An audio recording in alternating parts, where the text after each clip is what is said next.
And welcome to Hannity. And tonight, early voting has started. There's only 2 weeks left to stop the Obama-Clinton machine. 2 weeks from today, you will be voting. And late yesterday, the White House confirmed that Obamacare premiums will skyrocket yet again, and in some cases, if not most, by double digits. And that's not all. Nearly 1 in 5 Americans now enrolled in the government program will only have one insurance provider to choose from. And here's how Donald Trump addressed the issue earlier today. Together, we're going to deliver real change that once again puts America first. That begins with immediately repealing and replacing the disaster known as Obamacare. My first day in office, I'm going to ask Congress to put a bill on my desk getting rid of this disastrous law and replacing it with reforms that expand choice, freedom, affordability. You're going to have such great health care at a tiny fraction of the cost, and it's going to be so easy. Now, Donald Trump, he vows to right the ship if he's elected president. Keep in mind now, the Obama administration, they promised over and over again and over again that you'll keep your doctor, you keep your plan, and save on average $2,500 per family a year. By the way, since it's been implemented, $4,100 increase per family across the country. Watch this. We will start by reducing premiums by as much as $2,500 per family. If you already have health insurance, the only thing that will change under my plan is that we're going to work with your employer to lower your premiums. And everybody will have lower rates, more, better quality care, and better access. You can get the same good rates as a group that if you're an employee at a big company you can get right now, which means your premiums will go down. Millions of real Americans like Jane and Brett Thomas benefiting from Obamacare every day. Their premiums are lower, prescriptions are cheaper. Meanwhile, Hillary Clinton continues to support the so-called Unaffordable Care Act. She's out at the campaign trail, pushing it hard. Watch this. When it comes to health care, we're going to defend the Affordable Care Act. The 170 million of us who get health insurance through our employers got big benefits. You know, it is challenging to try to make sure that this important step toward providing insurance for every American is fixed and not repealed, which is the Republican positions. All right, so how can Hillary Clinton continue to support the failed Obamacare experiment? What could this mean for the election? Joining us now with reaction, the host of Varney and Company on the Fox Business Network, Stuart Varney. Also the editor-in-chief of Life Zet, nationally syndicated radio host, Fox News contributor Laura Ingraham. Keep your doctor, keep your plan, save money. Hillary said it, Obama said it, Pelosi said it. October surprise. I mean, people are looking for the October surprise, WikiLeaks. This is one of those issues that affects every American. And if you're not one of Hillary's billionaire friends or a Fortune 500 CEO, then this is a really big bite out of your finances. And the fact that we have fewer choices, all the pro-choice people, they're always pro-choice when it comes to aborting babies, but they're not pro-choice when it comes to actually being able to pick a plan and have an insurance company that actually serves them and keeps costs down. All the things they said turned out to be lies. And remember, Hillary said not so long ago, before it was Obamacare, it was called Hillary Care. Trump people should make an ad just on that soundbite. One of the principal reasons why America's middle class is shrinking and why the economy is slow is Obamacare. Middle-class people are in the middle. Poorer people get it for free. Richer people can afford it. It's the middle that is squeezed. And I think it's collapsing. And it's obvious that it is collapsing. But therein lies an opportunity for Donald Trump, because he does have a plan which could right the ship, and Hillary has a plan which will make it even worse and sink a lot faster. Look at all these companies. Humana, Aetna, United, Blue Cross, Blue Shield. They're all pulling out. The competition's limited. They promised we'd save $2,500 a year. The average family already is paying $4,100 a year more. Now, here's the thing.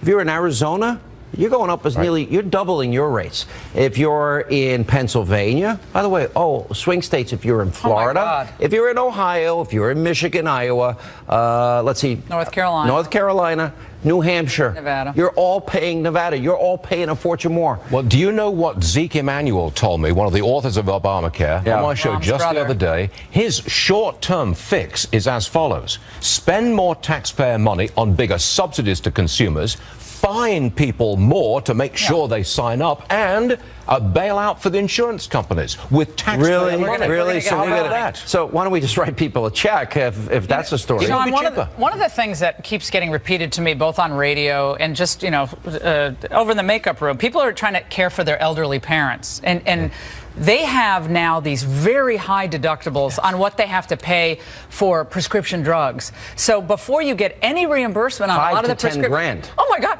I mean, more. we're talking from $3,000 up to $10,000. That's what you have to pay before you get any reimbursement on your prescription drugs. And Trump has been addressing that.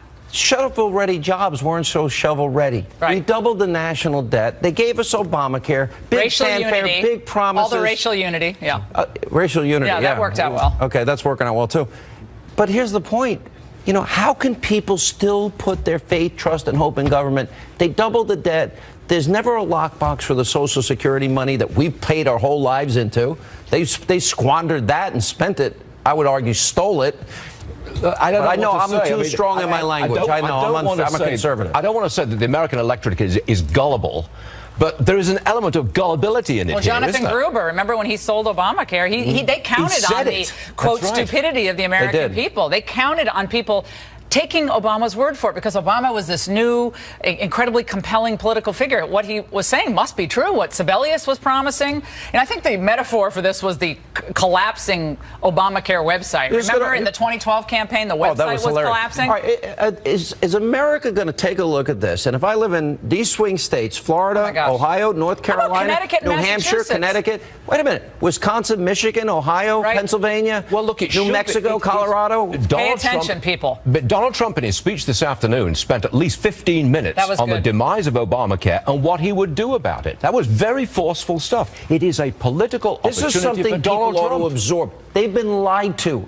You were lied to about your Social Security. They squandered it. They've even robbed your children. This guy's accumulated more debt in the last 8 years than 43 presidents before him combined. And Sean, the media has been complicit in this. So many in the media brushed aside the concerns that you were raising. Years ago, I was raising, the Journal, Stewart, you were raising, that the numbers don't add up. And medical professionals who are not political said, wait a second, these reimbursements are going to go down and down and down that we get from Medicare. We're going to stop taking Medicare. So a lot of these doctors aren't taking Medicare because they can't make it. The quality of care is actually going down. Of course it is. Access is actually being restricted.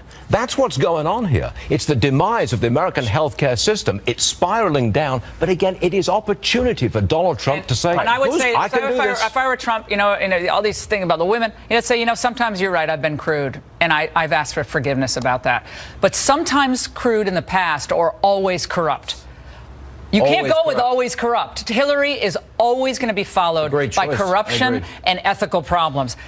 Sometimes crude or always corrupt. That's the choice for America. The media would have our audience believe this election's over. Oh, please. I'm just telling. They said that about Brexit. By the way, we have a report on how corrupt and how they're colluding with the Clinton campaign. My question to both of you is simple. Who's going to win this election? I still feel that there's something else happening out there in the public. And I know that everyone will say the numbers. I've heard what Karl Rove and others have said. But I just don't believe Americans are dumb like Jonathan Gruber I think he'll take Ohio and North Carolina and Florida. I hope. It's not going to be easy. Every Republican's got to thread that needle. It's a razor's edge. But then if he got every other Republican state and Indiana and Iowa, I think he still needs 4 electoral votes. I think he should go to Connecticut and Massachusetts and make one swing through New England. I think he should do that and go back to New Hampshire. Connecticut is in trouble. They're losing business. We need economic growth. Agreed. All the things. Yes, it would be great for If we don't have growth, all these dreams that they have are all going to go down the drain anyway. Last point, may I? This will be the first election I will ever vote in my entire life. Welcome to the family. Welcome to the family. We're good to see you. And coming up next tonight, right here on Hannity. It appears you're coordinating. Are you? Of course we're coordinating.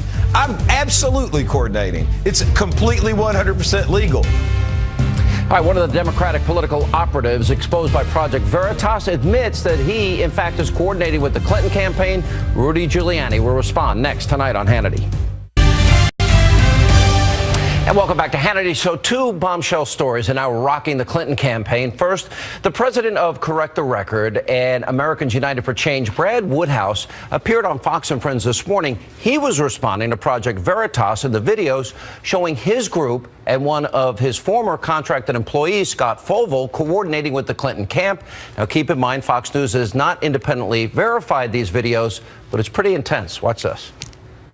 It appears you're coordinating. Are you? Of course we're coordinating. I'm absolutely coordinating. It's completely 100% legal. Here's the problem, Steve, with these. Here's the problem with James O'Keefe. He's a liar. He's a convict, and he's been successfully sued for lying about people and putting them in a false light. So are you saying that video is not accurate? Well, it's accurate that we're coordinating with the campaign. We're legally allowed to. I have an organization that exists on the coordinated side of the wall. We just had Rudy Giuliani on the show, and he said it's not legal for outside groups to coordinate. Well, he doesn't know what the hell he's talking about. All right, Rudy Giuliani, he's always been somebody I thought knows what the hell he's talking about. But first, also today, more Clinton campaign emails released by WikiLeaks. In one, Clinton aide Cheryl Mills allegedly called out President Obama for claiming he first learned about Hillary's private email server from news reports. Mills wrote, quote, "We need to clean this up. He has emails from her. They do not say state.gov." Here with reaction, former mayor, New York City, America's mayor, Rudy Giuliani. If this is an outside group and they are getting money and they're coordinating with the campaign, my understanding of the law is that's illegal. Sure. Well, the trigger is, are they collecting it under the hard money, in other words, the strict limits of campaign finance, or are they collecting the large amounts, 10,000, 20,000, 30,000, $1 million, $2 million? If they're outside the limits, collection limits, then they can't coordinate with the campaign. Then they have to be independent. That's what Citizens United is all about. Right. So what is your take here? That coordination would mean they were acting in violation of the federal election laws. All right. So they were very clear in the Project Veritas videos now that the money goes from the Clinton campaign to the DNC, to this group. As a matter of fact, I'll put it up on the screen because this is really important. Because this is where the money comes. Right. This is where legality comes into play. Let's roll that. I am contracted to him, but I answer to the head of special events for the DNC and the head of the special events and political for the campaign. Hillary campaign, DNC, Democracy Partners, where does the money go to? Those fomenting violence and on tape bragging about and taking credit for even Chicago and organizing massive voter fraud. Illegality? Well, of course, on a number of respects. First of all, think of the word, what does an independent committee mean? Yeah. It means being independent of the strategy and the tactics and the desires of the campaign and making your own decisions about that. So independence gone, therefore illegal. Second, the kinds of activities that conspiring to conduct are illegal in and of themselves. Conspiring for voter fraud. Conspiring to bring about voter fraud is a crime. Conspiring to provoke violence and then actually provoking it is a crime. So we've got... Well, people got hurt in Chicago and they brag, that was us, we did that. Something known as conspiracy to commit a crime. What you have on tape there is a conspiracy to commit a crime. That is a crime. Which, a crime in and of itself. Right. Then they went ahead and committed the crime. Which is a crime in and of itself. Right. How many counts, just off the top of your head? I don't know. I got 5, 6, 7 there. I mean, really? Yeah. I mean, the number of counts against Hillary Clinton. By the way, your track record as a prosecutor was impeccable. Yeah. I mean, that's easy stuff. That would be an easy conviction for you. Yeah, you're looking at those are confessions on tape, essentially. Those are confessions to not only campaign finance, which is, those cases are backed up for years, but cases like fomenting violence, then the violence. Plotting for voter fraud. That alone is a conspiracy to violate the law. Okay, let me go to what the Cheryl Mills email said. That Obama, they had to clean up this mess because Obama said, I learned about the Clinton email server scandal from press reports just like you. Meanwhile, he was emailing with Hillary on her private email. So he lied to us. That was exposed. The Clinton campaign knew early on they wanted to clean up his mess. Right. And then also he went further. Remember, he went and he said, I don't think this is any big deal. Could he have been trying to cover for his own actions? I mean, we won't know until we know what's in those 33,000 emails, right? I mean, I don't believe she destroyed those emails and had them bleached, acid washed. Which, by the way, I love the term bleach. The signature. You mean like with a cloth? You mean like with a cloth, Mr. Mayor? No, with acid. I mean, it's dangerous and it's expensive. And even most cyber criminals don't do it. Yeah, that's a good point. The reality is those 33,000 must contain enormous bombshells. Some regarding maybe Obama, and some of them, I'm sure, Foundation. Some of them showing how when she went to Switzerland for UBS and Clinton was collecting his $1.5 million speaking fee, and she interceded with the IRS, which is a separate crime, by the way, to intercede with the IRS in order to help UBS. Yeah. UBS ended up giving them $3, $4, $5 million in donations and how many pay-to-play examples do you see? Do you see it with Morocco? Does this now put emphasis? You know, here's a woman. The worst one, I believe, is the uranium one. The uranium one is very complicated. It's very hard to describe it. I'll give you the simple part of it. Simple part of it is she agreed and had to sign off on 20% of our uranium being sold to Russia. What American Secretary of State at any time since the Second World War would agree to giving Russia uranium? None. It's insane. I can't even believe it. Except one whose husband got big speaking fees, whose foundation got multi-million dollars in donations from the people who made the money from that, who all made hundreds of millions from it. And didn't Podesta also have stock options? He made a fortune. And he transferred it to his daughter. Yeah. Like, I'm sure she's not going to give it back to him. He made a fortune from it. Yeah. But that's selling out the United States. That's not just bribery. That's selling out the national interest of the United States. Here's my next and last question. They have taken two, really, I would consider sacred departments of government that have hardly ever been economically corrupted. The Justice Department, maybe during Teapot Dome, and the State Department, which has its own problems, but not economic corruption. And they've turned them into cesspools. How do you see this election going 2 weeks from today? I think the election will be a big surprise. I think the amount of support for Donald Trump out there is surprisingly strong. It remains stronger and stronger as the media tries to create the psychological tale. Let's give him North Carolina, polls are tight. Let's give him Florida, polls are tight. Let's give him Ohio, polls are tight. And then every other red state, including Iowa and Indiana. Now, he still needs 4. He could pick up 2 of those 4. I mean, he needs New Hampshire, New Mexico. New Hampshire's possible. Pennsylvania, Wisconsin, Michigan. Michigan's possible. Michigan, particularly with NAFTA, his opposition to NAFTA. People in Michigan know the NAFTA story better than people in New York know the NAFTA story. All right, they lost their jobs, and their jobs are now sitting in Mexico. Good to see you, Mr. Mayor. Thank you. All right, coming up next tonight, right here on Hannity.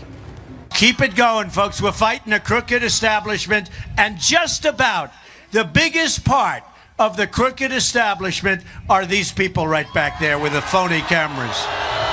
Bunch of phony lowlifes. I actually love when he does that. And then the people turn and boo them. Anyway, Donald Trump calling out the liberal left-wing media as WikiLeaks now exposes yet more damning evidence of collusion between the press and the Clinton campaign just days before Hillary Clinton announced her candidacy. Monica Crowley, Joe Concha, they're here to react. And also tonight. She shouldn't be allowed to run for president.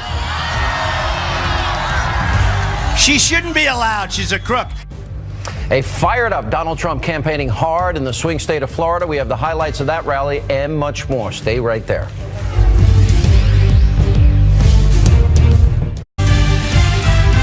Keep it going, folks. We're fighting a crooked establishment, and just about the biggest part of the crooked establishment are these people right back there with the phony cameras.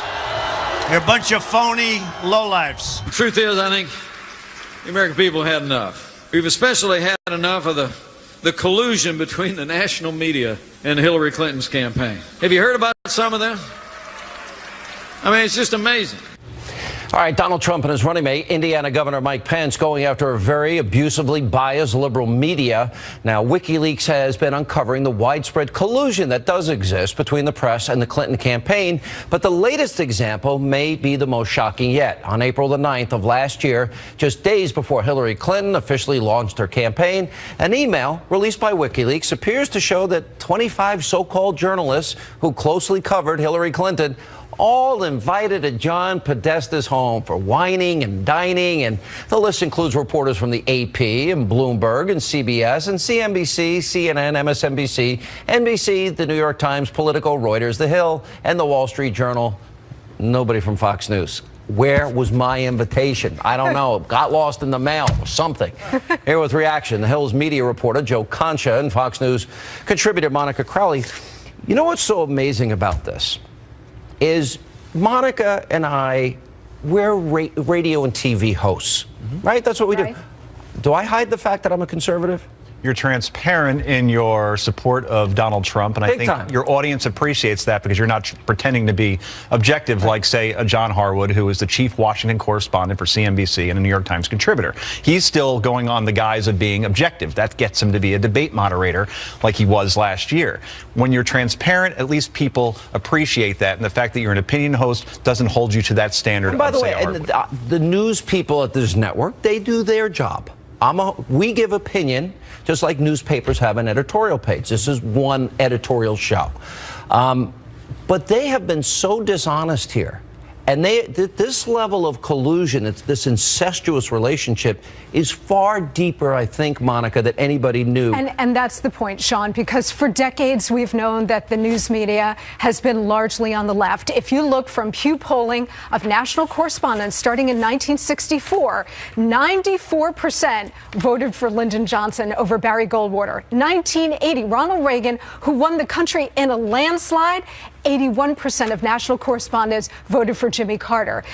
What's different about this time, qualitatively and quantitatively, is the level of support and activism for the Democratic nominee for president. And that comes out of two things. It doesn't grow out of a love for Hillary Clinton. Nobody actually likes Hillary Clinton. They might vote for her, but they don't actually like her. Joe definitely doesn't like her. Did you get an invitation to dinner, lunch? I'm more of a beer pong kind of guy, so I don't think I'd fit in with All right, you and I will hang out then. All right, good. But you know what? It doesn't come out of this love for Hillary. What it comes out of is this ideological affinity for her because she's a Democrat. They're liberals and Democrats also. They want to see the agenda pursued. Right.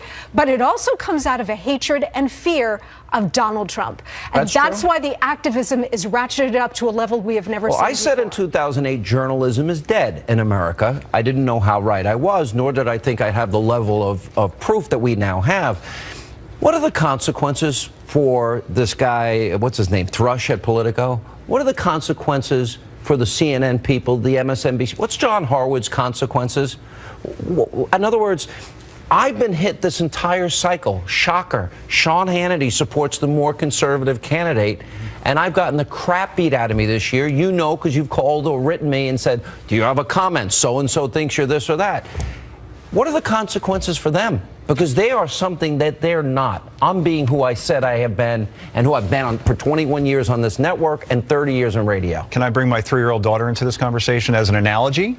She jumps on my couch all the time. She's smarter than me. Okay. She used to jump on the couch all the time. Yeah. We were afraid she was going to fall and she does it violently, break her arm. So what we did was we took away her cookie after dinner, we put her in the naughty corner, and we took away TV. Yeah. And by actually applying accountability, she finally learned and she apologized. Now, you mentioned all of those people that have broken rules, journalistic malfeasance, sharing debate questions in advance if you're Donna Brazile, or if you're Glenn Thrush, or Ken Vogel at Politico. Yeah. Right. Two Politico reporters were caught sharing stories in advance. What about the MSNBC host that got the questions and read it verbatim?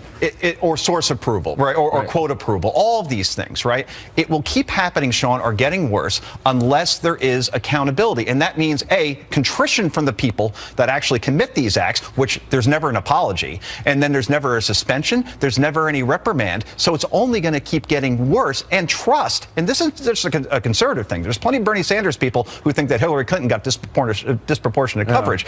This is a trust issue with media. And when Donald Trump goes away, if he loses this election, there will be a purge of 150, 200% in ratings and clicks because that bubble is going to burst. And trust is gone. And forever. Social media, you don't get it back. You don't get it back. You can't put the toothpaste back in the tube. But you know what? You're an anomaly in your business. I mean, you got the little pipsqueak reporter, Jeff Zucker's stenographer over at CNN. You know, it's outrageous. They don't report on their friends.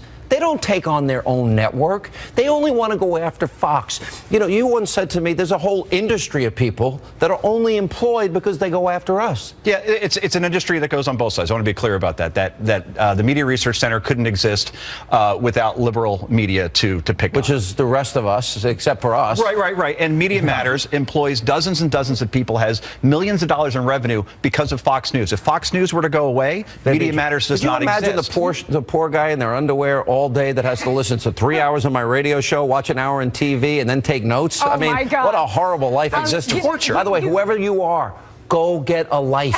All right, go ahead. You asked about consequences. Of course, there won't be any real consequences, except these reporters might get a raise, because the entire structure of these journalistic organizations are shot through with left-wing bias. When I worked with President Nixon in the early 1990s, I asked him about why is journalism so dominated by the left? And his response was very telling. He said, smart conservatives go into business to make money.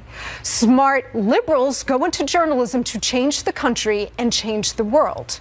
Interesting And analysis. I think that's absolutely right. But you know what? It gets to something Bernie Sanders said during the primaries and something Donald Trump says every day to this country, and he's right. Rigged. That the system is rigged, and by that he means you don't have a fair, independent, impartial press, which is interested in, above all, the fairness. truth. Okay, that no should longer be their goal. exists. But you know what? We now know they did screw Bernie Sanders. They screwed him big time. All right, but I got a break. Coming up next tonight on Hannity. She shouldn't be allowed to run for president. She shouldn't be allowed. She's a crook. Donald Trump campaigning hard in the swing state of Florida to try and stop the Obama-Clinton machine. We'll play those highlights from that rally. Also get reaction from Sheriff David Clark, Doug Schoen. Also, we recently did a town hall with Donald Trump Jr., Eric Trump, Lara Trump, and conservative millennial voters. That and more straight ahead.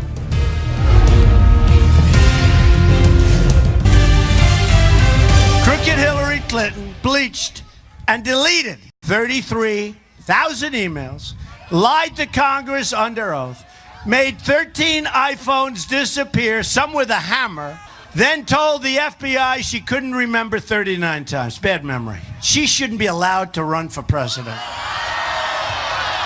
She shouldn't be allowed. She's a crook. She got the answers to a debate. She got the questions to a debate. And she didn't turn herself in. The criminal conduct of Hillary Clinton threatens the foundations of democracy. I mean that. All right, Donald Trump campaigning in Florida earlier today. Here with reaction, Milwaukee County Sheriff David Clark, former Clinton pollster, Fox News contributor Doug Schoen. All right, you're a poll expert. I am not. I tend to believe polls. Right. Do I think it's possible underreporting of Trump? Maybe people don't want to say they want to extremely vet refugees or build a wall. Yeah, I think that's possible. Brexit possible? Yeah. Yep. But I'm not counting on that. I am saying, listen to the polls.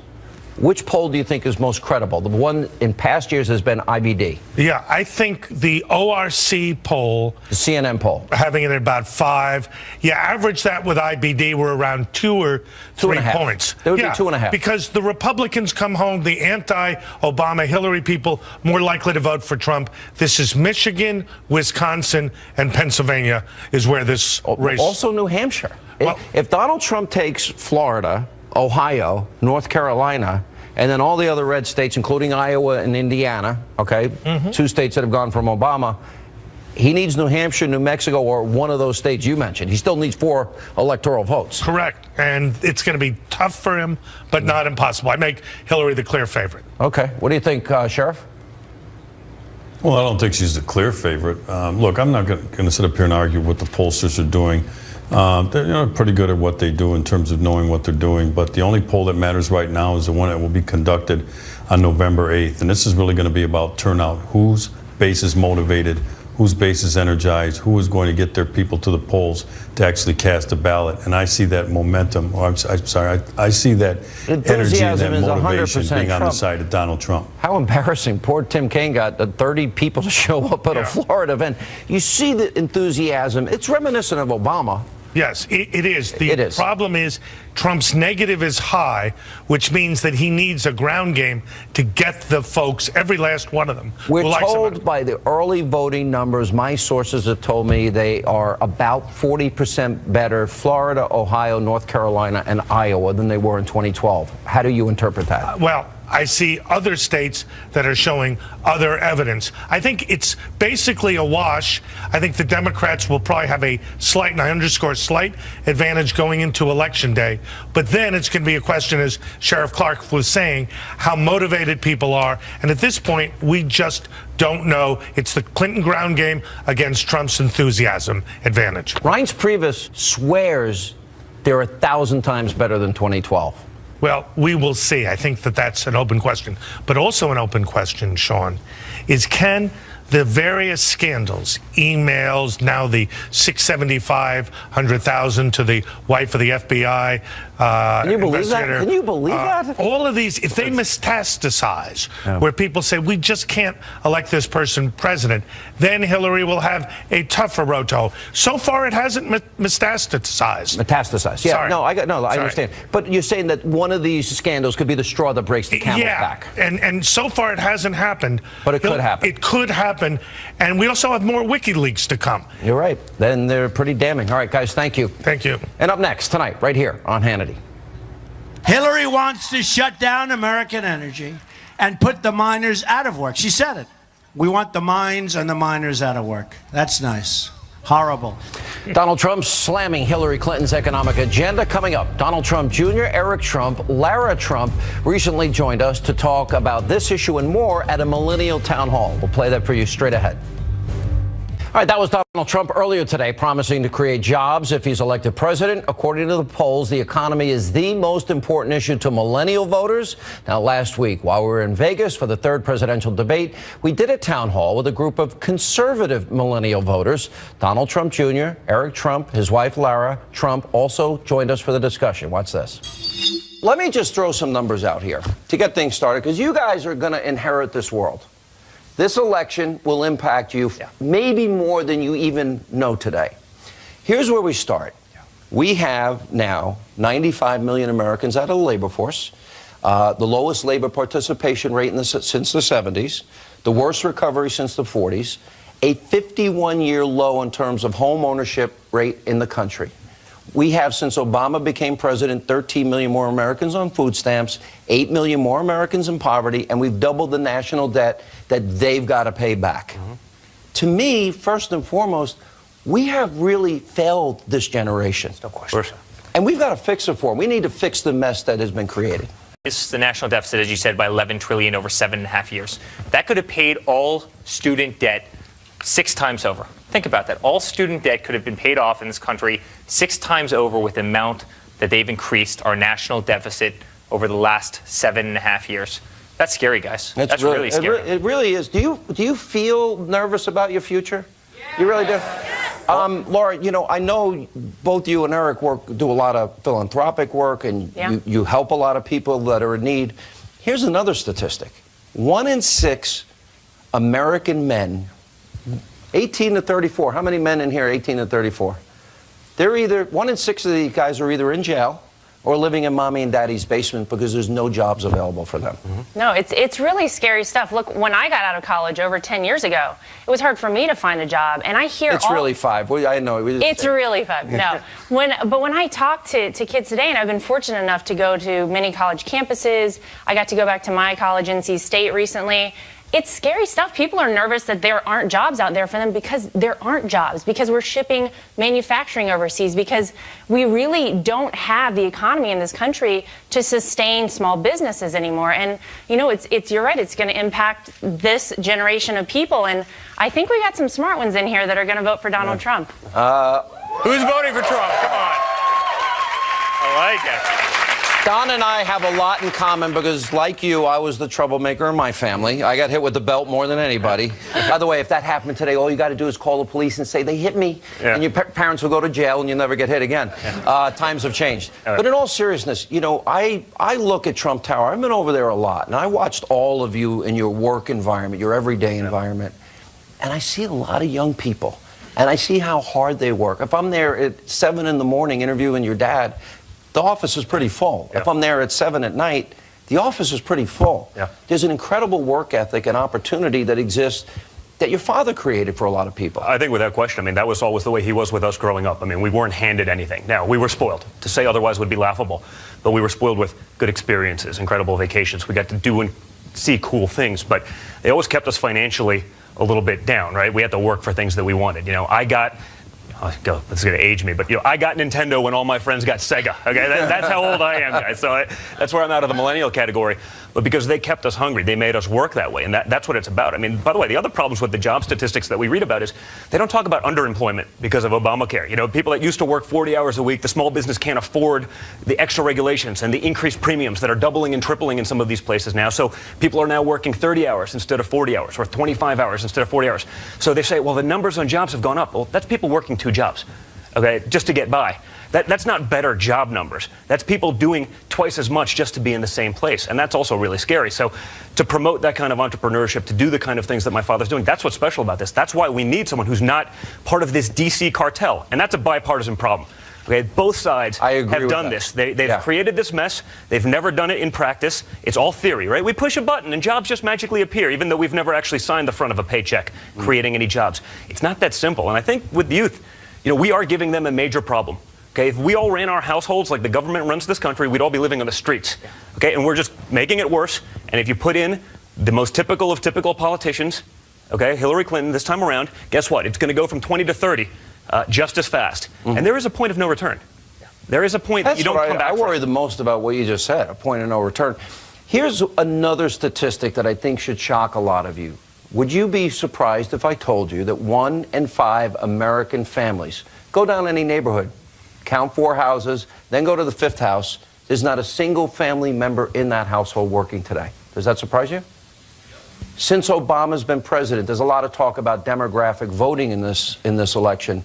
Well, black Americans, there's been a 58% increase of black Americans on food stamps and a 20% increase black Americans that are not in the labor force. And by the way, you're right, Don, we don't count them anymore because those numbers are fraudulent and phony. They don't give you the real unemployment number. If you've been out of work for 6 months, you no longer count. Now, you want the job. You just can't have it, but it doesn't. You know, can you imagine that you don't count? I mean, if you did your accounting that way, you'd go to jail. But Sean, also think about the fact that median incomes in this country, right? This is scary stuff for anybody entering the workforce, but median incomes in this country haven't gone up in 15 years. So you enter the labor force when you're 20. You're now 35. You're not getting paid any more money. But what's killing you is Obamacare. Premiums have gone crazy. Utilities have obviously gone up. You know, we're the highest taxed nation in the world. Obamacare has cost the average American $4,100, and the promise was keep your doctor, keep your plan, save $2,500 a year. Yeah, but that's what this is, Sean. That's what it is. People are sick of politics as usual. And coming up, we need your help. A very important question of the day. Straight ahead.